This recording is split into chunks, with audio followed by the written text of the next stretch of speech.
It don't matter, bro. I got Rolexes too. I got that too. I swear to God, I do. Layaway, just like the gal that called you on the other phone. Hey, you guys, look, I'm a prick, right? Go ahead and call me a nigger now. Go ahead, say it. You want to say it so bad? Say it. Say it.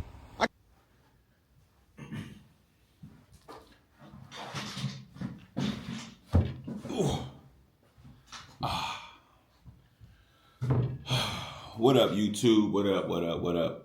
Welcome back to the channel. You know what it is? It's your boy. It's your boy. It's your boy. It's your boy. I'm gonna bring you guys in. So bring you guys in a little closer, man. Let's bring you guys in a little closer, man. So today, I kind of want to chop it up with you guys. And obviously, you see, I got a big stack of paperwork right here from my lawyer. Big stack of paperwork. This is a whole bunch of stuff in here. Taxes, documents, paperwork, all this stuff. You know, when you want to be successful, first of all, let's rewind. New to the channel, go down below. Hit the subscribe button. I've been having an eyelash in my eye all day. There it goes. It finally got out of there. And look, it was bothering me all day. If you're new to the channel, go down below, hit the subscribe button. I'm going to need you to hit the subscribe button. I go by the name of TASMAN HOLLOWAY. It's your boy. It's your boy. It's your boy. It's your boy. Yeah, so this video has been a long awaited video. I've been wanting to kind of just, you know, go over some things, man, because I feel like some things need to be addressed, you know what I'm saying? And I just can't let certain things that I feel need to be addressed not be addressed. So let's rewind the tape. So in 2020, I was an owner of multiple barbershops, and the barbershops obviously went through COVID, and there was some things that took place with the shop I had opened up in 2020 in Tacoma, and I had given a lot of money to a guy that was a landlord, and he was like a slumlord scumbag. Took the money, like ran during COVID, tried to sell the building.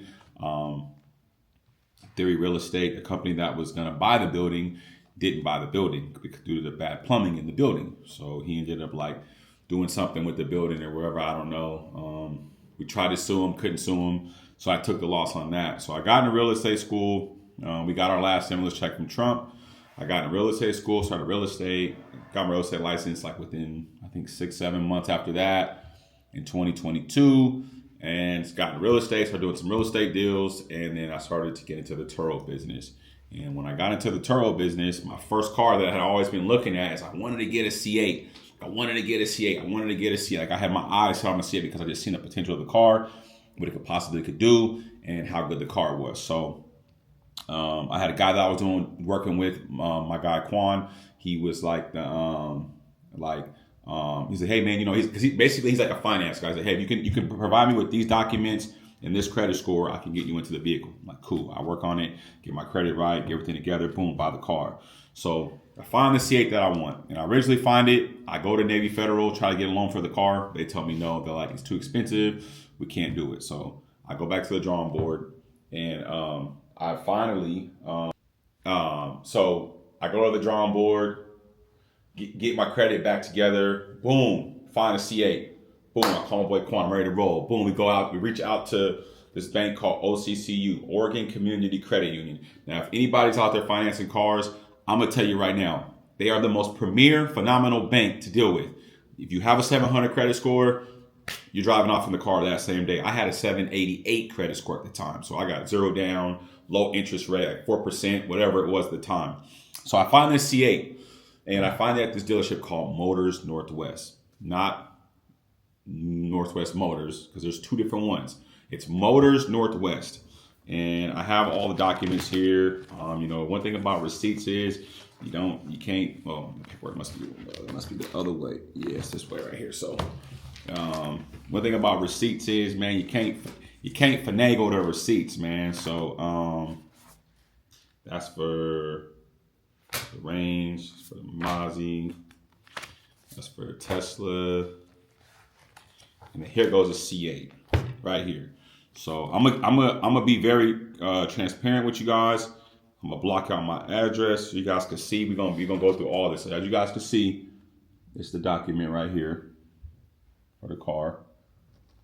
C8, you know what I'm saying? So I bought a 2020 C8, and right here, because I want to make sure you guys can see this, I'm going to come close to the camera. So right there on the dock, that you guys can see, that says Gap Insurance. I paid $9.95 for Gap Insurance. Total on that loan was $109,000. And that is my name right there. TASMAN Holloway. You know what I mean? And that is the car.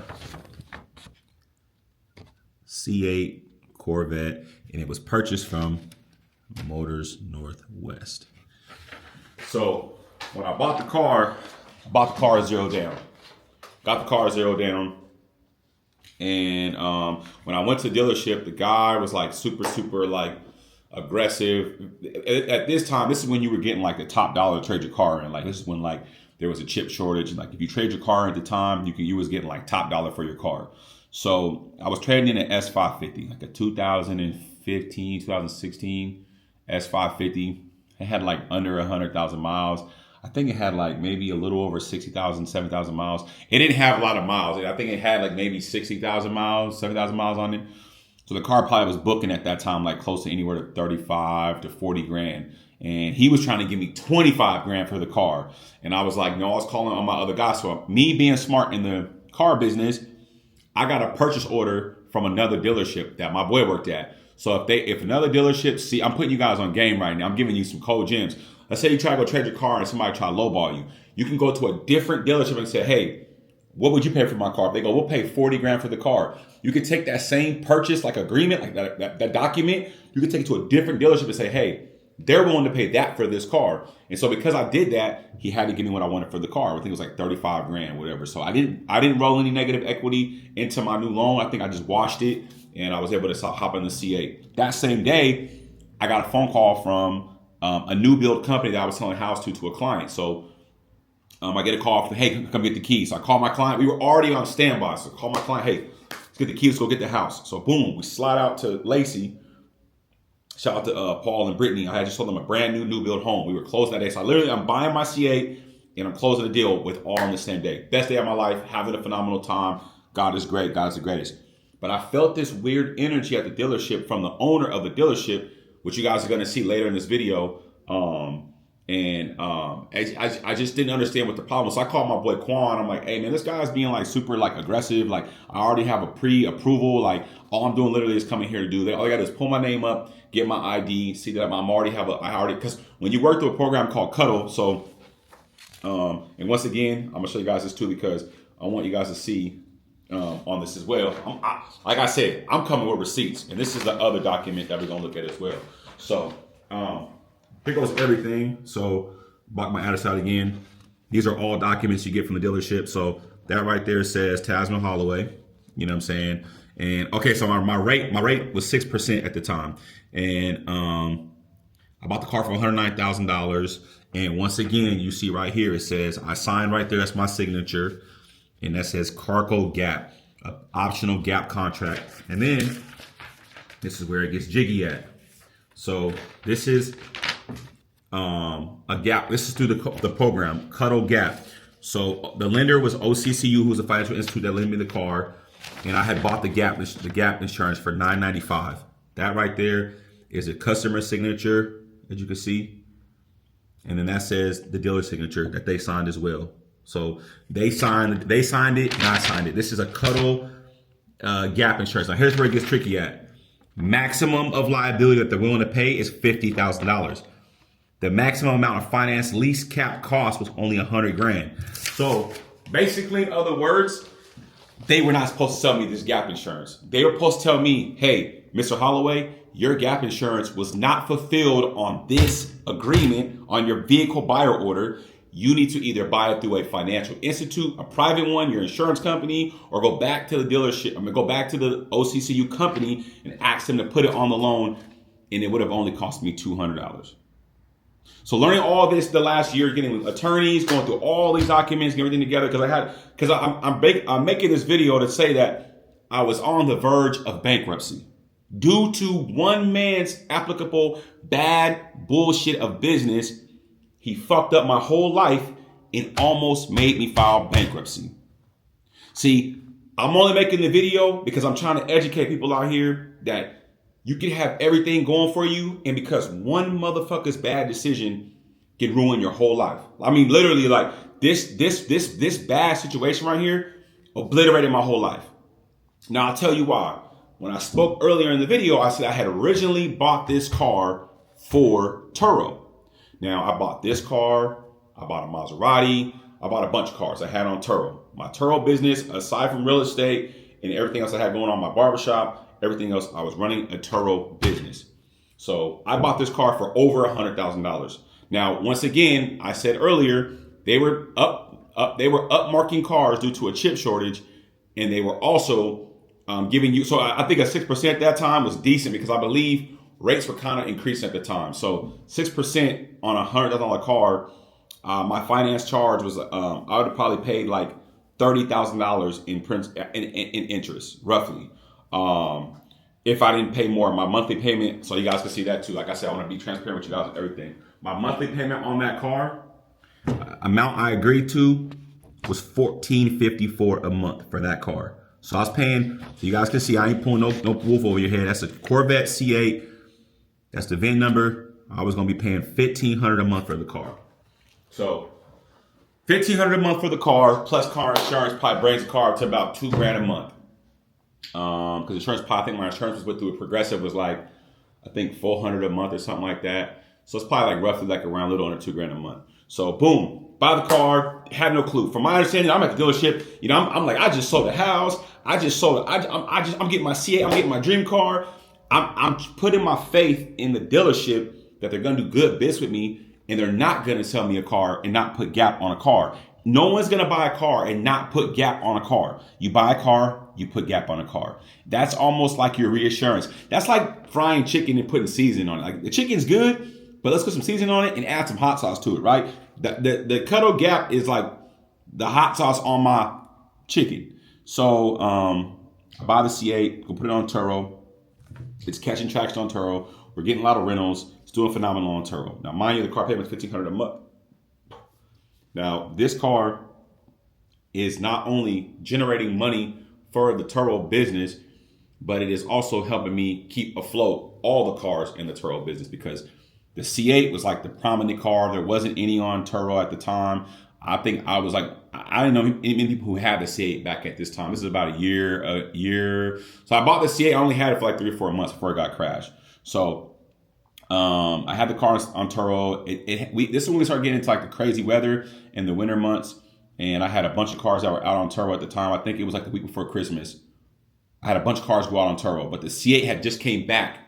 So all my cars were out. So I was like, man, and something told me that night, don't drive the C8. It was like, hop in the Maserati. It just came back. But I was dealing with a renter who had my car over in like Moses Lake. And I was like going through all these things with Turo on the phone because they wanted to drop the car at the airport. And I was saying no. And looking back, there was a bunch going on. And there wasn't a way to solve it with this person because they were being very, very, very hard to deal with Turo. And Turo is a whole other video I'm going to make about Turo. Turo, it was a bad idea, but that's not this video. So the car gets back to the place, and the car gets back there. So I'm out running with a friend. I go pick her up, and ex-friend of mine, whatever, you know. I go pick her up, and I'm driving back home. And now, mind you, it was a little wet out. It was a little wet and rainy out. So like I didn't really pay much attention to like the ground because I had drove that Corvette in the rain before. I remember I actually had it out with a guy who rented the Corvette before when it was out, and it rolled really good in the rain. So I don't know what happened, but all I remember is driving and like it did hydroplane. It did like one of these like weird moves, and the car just started spinning, it flipping down the freeway, and so basically somebody had clipped this. I found this out after the fact. I'm gonna tell you why, because I seen the water splash up when it was spinning, and I thought maybe I was just going to spin out and catch the car and be able to catch it. But it spun out. I remember just sliding, and it's like a pause moment, and bam, I hit the wall in the back of the car. Told her, you guys see pictures right now. It hit the wall, and yeah, man, it was just crazy, man. I remember hitting the wall, getting out, and this is when I realized when I came to, I hit the wall hella hard. I see the person next to me. That person was pretty out of it as well. I get out the vehicle. I see the guy standing there maybe about 20 yards from me. And he's like grabbing his head. He's like, I'm so sorry, man. I'm so sorry. I didn't mean to hit your car. I didn't mean to hit your car. And I'm like, what the fuck? I'm just, at the time, the car's totaled. It's like raining. It's like a lot going on. I'm trying to come to and think about the whole thing. And yeah, man, the guy didn't even have no car insurance. I don't think he even had a driver's license, man. So that was the first issue. I didn't find out the gap issue till afterwards. So after this happened, I filed a claim through my insurance, that same, even through Progressive. And Progressive, I had to file an uninsured motorist claim. So basically, for those who don't know, I basically had to fight my own insurance and basically tell them, hey, I need you guys to pay me because this guy doesn't have any insurance. And that is probably the worst decision I ever made because at that time, in my insurance company, they fucked me. So I'm arguing with the cop. The guy, they basically let him walk off scot-free. Like, my CA's total. I go home. I figure everything out. So I meet a friend of mine over at the bowling alley in Puyallup. And she's like, hey, give this lawyer a call. So I give this girl a lawyer call. Shout out to Elena and Josh Brumley. So I give them a call. And we go through. This is last January. So the reason I'm bringing it up because this is how long it's fucking taken for all this to get handled. It still is fucking going on. So I get a hold of Josh and Elena. I didn't even talk to Josh. I talked to Elena, and she's solid. It was on New Year's Day. I'm talking to her. She's like, yeah, I'm going to get it all taken care of. We meet up. I give her all the documents. I'm like, I'm going to be Gucci. The guy got Gap on the car. I'm going to be Gucci. So Progressive goes through their whole little thing. We're arguing with them for like a couple of weeks. They finally cut a check. Boom. They're like, hey, what's what we're giving you for the car? They cut a check for like, I believe like 60 grand. 60 or 70 grand, something like that. But once again, the car, there was $109,000 owed. Plus, there was already at that time probably a little bit of interest that had acquired on for those months. It couldn't have been much. So there was a hefty balance left. So at the time, I'm on the phone with the bank that is financing the car. I'm like, they're like, hey, you got to pay the loan. You got to pay the car note still, even though the car's totaled. I'm like, wait. How am I paying the car note? And I have Gap on the car. Isn't Gap going to cover the payout of the car? And like, you got to check in with Gap. So I called down to Gap. This is after Progressive cuts the check. I called down to Gap, and the lady tells me, you do not have Gap insurance on the loan. And I remember sitting in my condo, and I'm just looking at the water, and I remember my heart just hit the floor. Like, what the fuck? Like, are you sure? I'm like, pull up against it. Mr. Holloway, I'm looking at the file. It was canceled back in June 22nd, 2022. And I was like, what? No, I'm wrong. You bought the car June 22nd, 2022. And that's, once again, on this document. I bought it. And I think they canceled it. They canceled it back in August. So I bought the car in June. They canceled the policy. Because it takes a couple weeks for the loan to actually get, like, solidified. So they canceled it back in August, but the bank had paid him. So I called the bank. They were like, yeah, he didn't fulfill the Gap order. We paid him for the Gap. He should have notified you. So I just went through all this fun. So I put my shoes on. I just shoot to the dealership. Go up to Motors Northwest. I'm like, yo, I need to holler at the owner, JT. Fucking like rude ass, cocky ass, white boy, thinking he's all high priority and shit. That motherfucker, check this out. You sold me a car. I came to you. You sold me a car for $100,000. Didn't put gas in my car. Was very rude to me at the time. And I didn't really care at the time. Like, I'm getting my car. I ain't got to see this piece of shit ever again in my life. So I go up to the dealership. I'm being very, very, very, very, very, very humble. You'll see in this video, at the end of this video, I'm going to play all the clips for you guys to see.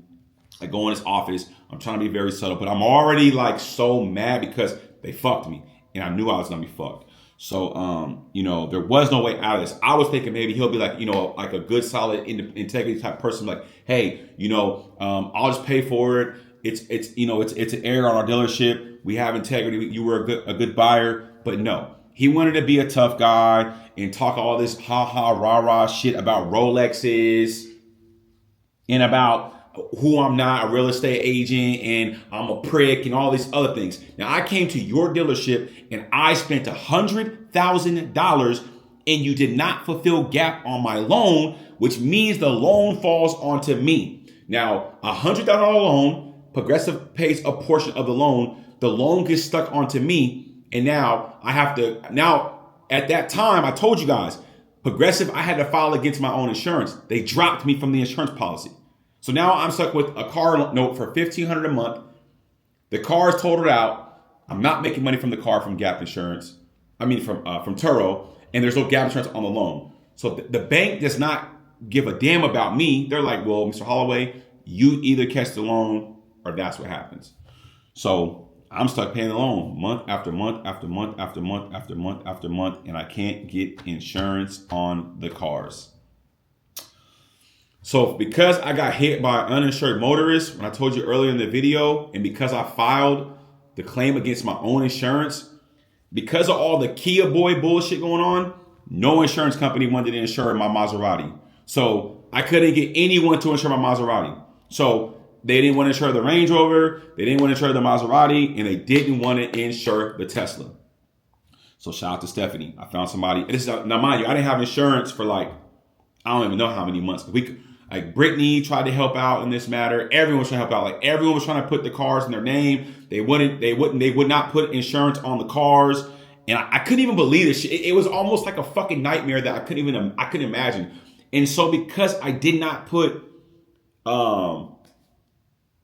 fucking insurance on the cars, the banks decided to put their own insurance on the cars. So my car payments that were $1,500, $1,200, $900 went to like $3,000 a month every car. So now mind you, the Corvette I'm still paying $1,500 a month for. And now mind you, I'm taking the hit on the Corvette by not having it. Now we're losing money because the Corvette is no longer on Turo. So if we were making, let's say, 10 grand a month on Turo, add that up, that's an extra 100 grand a year. That car's no longer on Turo. We're losing money. Now we're still paying on a debt that is not acquiring us any money. You need to be recouping money, getting an ROI off of any investment you have. If you have a rubber band right here, this rubber band should be making you some kind of money if it's an investment. It needs to have an ROI that can make sense. Otherwise, you're in the red. You don't ever want to be in the red. You want to be in the black. So basically, that goes on for 6 months. The car payments are just crazy, crazy, crazy. I try to get Geico. They won't take me. I try to get Farmers, State Farm. I try to even get on Brittany's insurance. Shout out to Brittany. Try to put me on her insurance. No one would take me. And they wouldn't even. And when Brittany tried to get the car on her loan, they told us in order for you to have this insurance, you are going to need to pay a year of the car insurance up front. And because at the time, I mean, I believe I had the credit card to do it. I'm like, man, but I could tell at the time, like Brittany was just really, really, really frustrated about it. And as was I.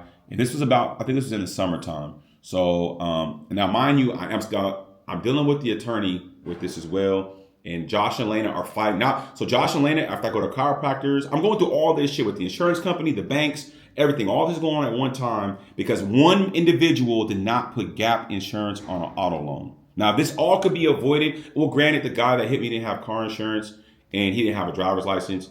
It was the whole situation was just the other situation.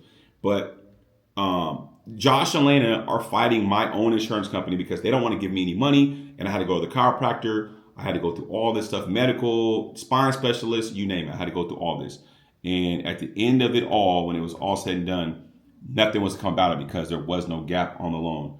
So because there was no gap on the loan, I took the major, major, major hit to the face with this whole thing with Cuddle and this grimy ass, slimy ass dude from this dealership. So because that happened, I'm stuck with a fat loan on my credit that wasn't paid for, wasn't accounted for by the Gap insurance company. And I wasn't able to get car insurance from any car insurance company because like I said, they considered it these high risk vehicles, and nobody wanted to. Like I said, no one wanted to insure the Maserati. I didn't even realize that Maseratis were such a major car with car insurance companies. They really don't want to touch them. Like they don't even want to deal with them. Like Maserati, God is great, man. I was able to figure some things out. I mean, it was a lesson learned. I learned a lot, man, about this whole thing with Gap. I learned a lot about cars. I learned a lot about myself. I learned a lot about car dealerships. I learned a lot about lawyers.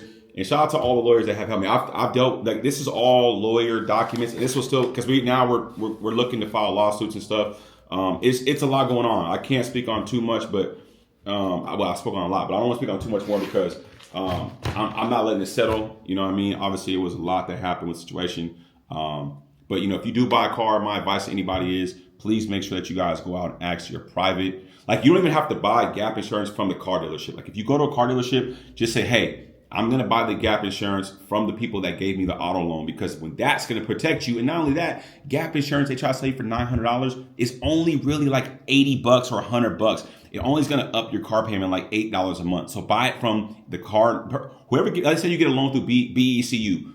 Tell BECU, hey, put a gap policy on my auto loan to protect it. Or you can call your insurance company, your private car insurance company, and say, hey, put gap on my car payment.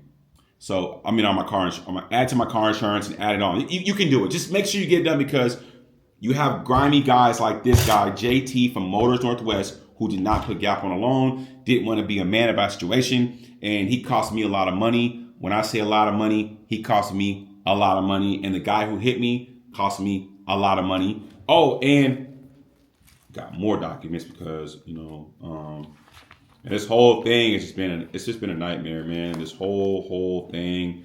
Yeah, man. Going to spine specialist. We got documents of that. Going to spine specialist. You know what I mean? I got receipts to that. Let's see. And then, yeah, so the guy who hit me, here it is right here, document. I got documents of everything. So the guy who hit me, his name was Jay Evans. So right here, if you can see in the video, I don't know if you guys can see this, it says full settlement of discharge under a number, okay, blah, blah, blah. On the arising of the ownership of the operation of the uninsured automobile by Jay Evans, which occurred on December 26, 2022 near Tacoma, Washington. So this guy, Jay Evans, who hit me in his car, he wasn't even an insured driver. So I got hit by an uninsured driver, and I had a guy sell me a car with no gap insurance. So that's what I had to deal with. And then this is all, and obviously this is from, shout out to Josh and Lane, I'm gonna say it again. The Josh Brumley Law Firm is right there, I believe. And that's who took on the case. It's just been a lot of attorneys. And I had a different attorney working on some other stuff. So it almost put me in bankruptcy. So this is why you gotta be careful. And it sucks, man, because at the end of the day, protective plans, all type of stuff. This is like this is my taxes, everything. Like, you gotta be careful in this world, man, because there's grimy people out here that don't give a damn about you or your family and don't care about you or your well-being or your safety or any of that. And I had to learn a lot, man. One thing about me is that I take on a lot, man. And, I think everybody got an opinion, or people got something to say, and people talk shit and all this other stuff. But at the end of the day, I handle my business, man. And I'm not in the matrix. I don't get up in the morning and I don't go clock in to nobody. I figure everything out on my own, and I learn through trial and error. The reason why I'm so smart and I'm so educated and I'm so refined in how I do things, because I had to go through things like this. I have to go through so many hurdles in life to be where I'm at right now. Like losing money in barbershops. I learned how to read contracts. Like, there was a lot of faulty contracts that I did not understand, because guess what? In the African American community, we're not taught how to read contracts. This was the number one reason why I got into real estate, is because I signed a faulty lease twice. So my first lease, I didn't realize that when you sign a lease, you need to have your lease notarized. I had put a bunch of money into this property, my first barbershop, and they were able to garnish my lease because it was notarized. My second place I went into, I learned this as being in real estate. If you ever go into a unit, ask the owner of the leasing owner that's leasing you the unit to do a TI, a tenant improvement. He should be paying for the unit to be improved up to par for your business to operate. Then, before you sign your lease, run it by an attorney. Pay an attorney $500 per hour of their time to read that lease and protect yourself from that lease. Also, do an inspection. An inspection only costs $400. You can have somebody come to the property. They can walk through the whole property. They can look at the electrical panel, the plumbing, the lights, the floors, everything to protect yourself. But that's what it's almost cost me a lot. I don't want to get the numbers. It's cost me a lot of money to learn these things. And that's why I get on YouTube and I tell you guys this stuff, because at the end of the day, I had to learn the hard way. They're not teaching you this in school. They're not teaching you this in college. They're not teaching you how to read contracts. Contracts are set in place to fuck you. There's nothing that is out there that protects the person on the other side of the contract. You have to have an attorney. You have to have people that are going to have your back and take care of you in legal matters. And it cost me a lot of money, man. It's cost me a lot of time. But one thing about me, though, like I said, at the end of the day is, man, I always come out on top. I always figure out, and I always learn. I look back and laugh at it like, man, it sucked. But, you know, that's what happens when you got to go through things in life and you got to deal with people who are scumbags. So, man, hopefully you guys watch this content. I'm about to play the little reel for you guys to watch. And shout out to the scumbag JT. This is what a white man would do to a black man that worked really, really hard and, you know, try to screw me over. But, man, I got something for your ass, brother. And it's all good. I ain't going to beat you with these. I'm going to beat you with these. And it's all to the good. And I told you, I'm viral and I'm going to come see you, bro. And I could have went about this a whole different way. I could have took it a whole different route, because you fucked my family, you fucked me, and you played me on some paperwork when you could have just been an integrity type person and made sure you took care of that loan. But you did it, and it cost me everything. But God makes no mistakes, and he's never going to let me fail, because I know that God got me. He caught me in this. If I didn't meet the person at the bowling alley, I don't meet Elena and Josh. I don't meet the attorneys that I meet, and I don't get to where I know. See, I've been real quiet, you know what I'm saying? Because I know I'm going to come out on top of this, but it cost me a lot of money, and I'm not here to cry and throw a fit. No, I'm going to handle like a boss. Well, this is what bosses do. We get our paperwork together because we got to beat them at their own game. But enough of my rant. I ran it for 30 minutes. You guys, hopefully you guys like the video. It's your boy. It's your boy. It's your boy. It's your boy. Watch the rest of this video, man. And don't go to Motors Northwest, because you got guys like what's his name, JT, or you don't got Rolexes. You don't live on Ruston Waterfront. That's how you look at us. When a black man go out here and do what he supposed to do the legit way, that's how he look at us. He couldn't stomach the fact that I was able to go in there as a black man, zero down, then their 800 credit score, and buy that Corvette, and didn't have to put no money down. That much, they only look at us like we're drug dealers or we're pimps or we're stupid and we're ignorant. They can't fathom the fact that we know how to read now. The internet, lawyers, things that are bringing things to allow us to learn things. So keep your paperwork tight, man. Keep your paperwork right, man. Because I'm telling you, black and whites always win. I'm not gonna say I ain't gonna beat them at these. I'm gonna beat them with these, man. Enjoy the video. I'll see you later, man. It's your boy. It's your boy. It's your boy, man. Man, look at me next to that plaque. Don't I look cute, man? Don't I look cute, y'all? Don't I look cute? I'll see y'all in a second, man. Enjoy this. Peace. We're going to get the process going to where it'll be prorated, depending. Yeah, how much though? Basically, you haven't had the car for long. Yeah, I know. So you should get a lot back. A lot. But that's why I was asking him. But I don't want to give you. I don't want to tell you a number. I know, but before I asked him, I asked him so I know what I'm signing now, because clearly you guys sign stuff and you guys fuck people over on signing stuff. This is way above my pay grade. Basically, if you paid $6,000 for the warranty, I paid $5,000, I believe. But I have to go to the paperwork for that. Look, you guys, don't come here and shop, you guys. I'm telling you right now. Well, come on inside. I'll get you. No. You were supposed to do that 10 minutes ago. You were supposed to do that 10 minutes ago when you was being tough. But nah, you talk to me, bro. You're racist. You are. You talked to me crazy with Gap on the phone earlier. Even the lady said he's unprofessional. You're very unprofessional, bro. You really are. But it's okay. You don't know who you're dealing with. You met your match now, though, because I'm viral. Hey, listen, I'm viral, bro. I'm viral. I'm viral. It don't matter, bro. I got Rolexes too. I got that Sure too. you do. I swear to God, I do. On layaway, just like the gal that called you on the other phone. Hey, you guys, look. I'm a prick, right? Yeah. Go ahead and call me a nigger now. Go ahead. Say it. No, You want to say it so that's bad. Say offensive. it. Say it. I got Rollies too. I got Rollies too. I live on Ruston Waterfront. I'm a big real estate agent. Yeah, I live on Ruston, bro. On the top You're a condo. real estate agent? Yeah, I'm a real estate agent. Let me see your yeah. listings. Man, you crazy. Let me see your listings. Does he not know who? He can't talk like that, bro. I'm telling you guys right now, don't come to Motors Northwest and buy no cars. I promise you, do not come here. This guy's a racist ass.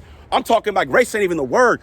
How he was talking to me in the room right now? No, I get you, Taz. It was all on camera, bro. No, I get it. I'm not racist at all, and hopefully this doesn't come up on my. Nah, I mean that's not cool, bro. That ain't cool, bro, at all. That ain't cool at all. And he, bro, I'm fucked out of that car was $100,000. He's saying that when the contract was signed, he's saying that. Nah, he said that when the contract was signed. Oh, this is our paperwork? Yes, exactly. Okay. Exactly. your signature on there. I mean, you know what you can do? It's what you gotta do. Nah, bro, he's really a pussy, bro. You don't want to fight over this. I'm not gonna fight him. That's why it's on camera. I'm not gonna fight him. You're a bigger man. I'm not gonna fight him. But no, he's not gonna talk to me crazy though and threaten me. Talking about he's tough. He said, I said, you're not tough. He said, yeah, I am. You're not tough. I'm tough. You don't scare me, bro. You don't scare me, man. You don't scare me. He's really a pussy, bro. Straight up, he's really a pussy, man. Straight up. And he fucked me on that car, bro. And you guys know he fucked me on that car. You guys know it. I just sell cars. Bro, your guy signed the paperwork. Okay. But not him though. The finance guy, JT, signed paperwork. But JT, not JD, Keith. Who's the guy the guy with the mullet? Oh, JD. JD signed the paperwork that was supposed to cover gap. He's doing the car. I understand that, but they said that when they said it was sent back to the bank that the gap was canceled. You guys never notified me about the gap being canceled. Well, yeah, you got to be notified. Exactly. He says that he left a voicemail on the phone. I said I came back up here to get gas in my car. JD was here. No one spoke to me about that. And I would do it. But exactly. You sold me the car. I would, but I just don't have the. You know what I mean? I'm not coming out of my pockets. No, no one notified me about the car and not having gap. Yeah. I came here to see if the car had gap. No one notified me. That's why he's running like a check with truck off. And now I'm trying to cancel my warranty. He won't let me. Now he won't keep the paperwork. And I tried so hard in that room to keep my mouth closed and be cool about everything, but he fucked me, bro. And it's hard to look at a person. I got him on camera the whole time. Yeah. I'm filming him, and he fucked me. I can't look a person in their eyes. He's fucked me. Now I ask him, "What am I signing now?" And he's like, "Well, most people read whatever they sign." No, so you're just feeling like he's just not being communicative with you. Like he's talking with disrespect. You gotta get another guy in front of him. You, like JD, the guy that signed it up, the guy with the mullet. I just want to make sure we can hit the reset button. Your tab. Don't scare me. You don't scare me, bro. I'm not trying to scare you. You don't scare me. Let me get my paperwork, though. No. Let me get my paperwork. No. You don't scare me? Cool. Let me get my paperwork. No. Let me get my paperwork. You think you're so tough, bro? No. You think you're so tough. You don't scare me? You don't scare me at all. You're really a pussy. You try to get over on black people. That's what you do, bro. That's what you do. What'd you say? You try to get over on black people all the time. I do. You do. I do. You do. Yeah. Hey, you guys don't come here and shop with this guy. That's what he do to black people right here. That's what he do. That's what he do. He do bad business. He get over on people and cancel contracts without them signing it. That's what he do. You been on camera the whole time. I'll have my attorney see it, bro. Okay. Yeah, I'm gonna come for you, bro. Okay. And all your guys have been here that think they got something going on. You sold me the car. You should know this guy's a scam artist, bro. You are. You are. You're a scam artist, bro.